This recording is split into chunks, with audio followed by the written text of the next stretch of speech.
Hello and welcome back to my channel, Checks Culture Threats. Today's video, we're going to be starting off the new series of Gambits Galore. So, today's video, we're going to be doing a gambit from the Vienna Gambit. So, this is I think it's called the Max Lange Vienna Gambit. It starts off as a King's Gambit, but then it slowly moves into that Vienna style. Anyway, what this series is going to be about, it's just going to be a nice little fun way of how I'm going to be playing gambits off camera, and then I'll be going over the game. So, you know, we could have all sorts of gambits, like we could have the King's Gambit. I probably won't play stuff like the Queen's Gambit because I want to actually play them that I'm probably in a losing position, perchance, but then I'm obviously trying to win from it.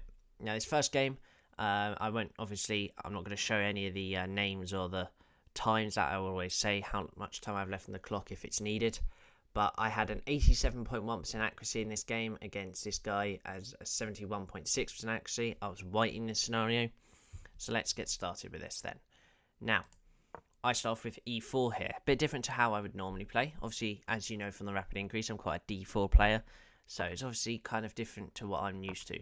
Now I decided to start off with the King's Gambit.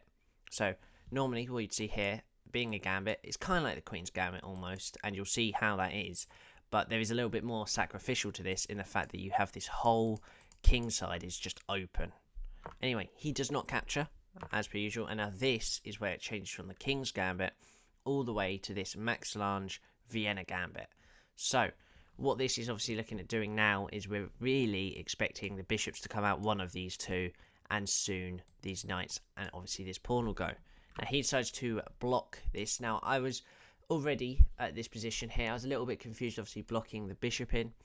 Obviously he's getting this bishop out, but I feel like he could have done better with playing a move like this, and I feel like that would have been strong.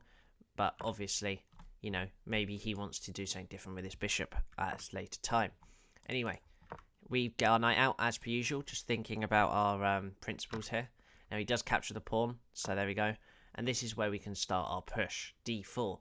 So this is already, in our position, we're already up still, because we are going to win this pawn back, and we're in a nice position, as I can see why he's trying to do this, because if we capture, there might be this whole thing, but we're going to put a pin straight away. And the reason we're doing this pin is, if you can see, and he tries to, it doesn't block it, for example, when he does something like this, we have a very nice move of d5. So, obviously he's got to do something about that. He puts his bishop in the way. Could have pushed, but I feel like there it would have been better, as he would have had this whole push with our bishop retreating. Anyway, we win the pawn back with quite a nice little bit of tempo now, as if we just have a look at the pieces now, our two knights are in great positions, two pawns in the centre, a bishop attacking this king, and a bishop that's just captured a pawn and is now developed. So the only things we haven't developed are castling our king and our queen. So obviously that's what we're going to be doing next. Now, we decide to move our queen after he moves his knight. Now, the reason for this is that I have a choice now. I might want to castle queen side, or I want to castle king side. Now, the reason I want to choose with this is I don't know how well castling king side is here. Now, also, you've got to bear in mind, I'm not really too familiar with most of these gambits, as, you know, I'm not really studying gambits where I'm giving away much material, but it's something to get used to. And here, I don't know if castling's the best, because obviously this whole file is quite open, but at the same time, it opens the rook up. So, as you'll see, I do make a decision very soon. Obviously, I'm being attacked here, so I just quickly retreat. Maybe the wrong way, but I feel like this still had some nice attack, and obviously would now protect our king, because we've castled king side. So, I don't think we're going to be moving these two pawns for a long time, I would suspect. And now I'd like to either start queen side attack, or start getting this centre attacking in some way. Now, knight h4. This was a bit of a stranger move that I made, I would admit, as I was nearly 2 points up in this position, as you can see with the evaluation bar, and now I drop all the way to 0.9. Now, the issue here, I think, is now he does play the move, as when he captures, I think we're just not in the best position after this, but I think there's definitely better moves here. They say just bring the bishop back for a check, would be smart, moves the king out the way, and I think now we'd be in a nicer position with this bishop. But even stuff like probably rerouting this knight would have been smarter, getting his pawns out as well. But we played maybe not the best move, but we are still winning in this scenario. And what we do here is we trade. I think trading here was the best move, because obviously I don't want to retreat, and if I was to retreat, we're giving them a very nice bishop.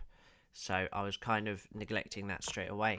So we do capture here, and now I push d5. Maybe not the best move, as they wanted me to do another check again, and in this position we are now dead even. So realistically here, what other moves did I have on?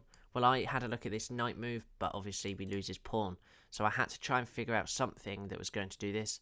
Now I was actually thinking rook to e1, but again, maybe not the best move here. It's still about a point up, and it was definitely better than what I had decided here. Anyway, he makes the best move of the knight, and we trade again. Now the issue is we had such an advantage because we had all of our pieces in nice positions to his bad pieces. What we've done here is we've swapped off all of our better pieces for his worst pieces, and it's not looked good for us.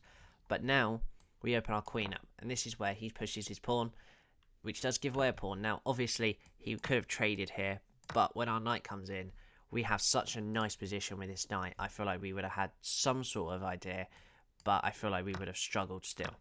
So he does push here, which does give us a pawn, but he doesn't take. Now what I should have done here is I made a mistake. Again, I would say this is more of a mistake than the knight move, as here you're going to see how we completely mess up tempo and everything here. As what we should have done is take, after a capture back, we move back here. Now what we did do in the end was I moved back, so now we've ended up in the exact same position I just showed you, but I've wasted like 2 extra moves. Now this queen is being like moved around 4 times, and it's gone to the same square.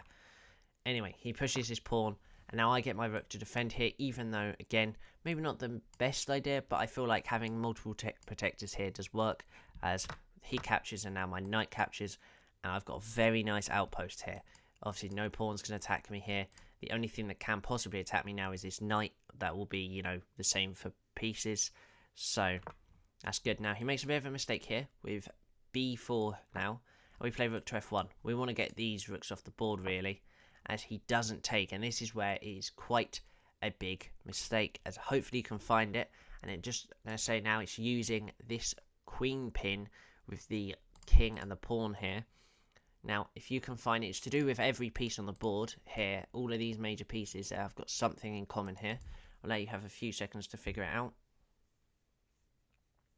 Okay. Hopefully, you saw the move knight to f6. Now, this looks weird because obviously it can't capture, but at the same time, the rook can capture. But this is obviously now we're ahead because we've just traded a rook for a knight here. So we've given away our knight, as you can see, for their rook, as if he didn't take and he moved his king, he obviously would have lost his queen, so he had to capture, and therefore we give him that. Now this check, there's a few ideas. I was thinking about blocking with a rook, but that's very risky in having a pin, especially with a knight that can easily jump about anywhere. So we just move our king, and we know from previous attempts that we're going to lose one of these pawns here, so let's just get our pawn out. Let's just make sure we have an escape route, and we're all fine. He actually gives a check in the end, and now he pushes a pawn. He was always going to lose either this pawn or another pawn, so he decides to give it up. Now, maybe not the best way, as he only has one move here and he does find it. I would say this isn't the best move in my opinion, as he's kind of doing the exact same thing. But after we move our rook, he then moves his knight back up to e5, as he was, you know, we were always going to do is maybe do something like this and win this pawn. We capture with check, obviously using our ladder mate or Lolmo or checkmate, however you want to say. And we're in the end going to win the game. So, hopefully you enjoyed that game there, and this was the whole Gambit. So today's video, this was the whole Vienna Gambit, I think it's called.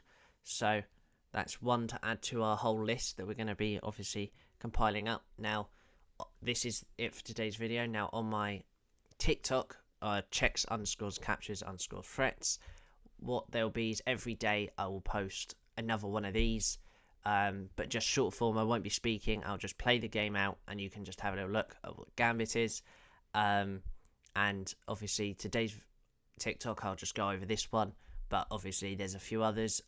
Next time out, when we do this, I think I have a type of alien Gambit that I did for one of them. So we'll probably go through that. We might go through a few others.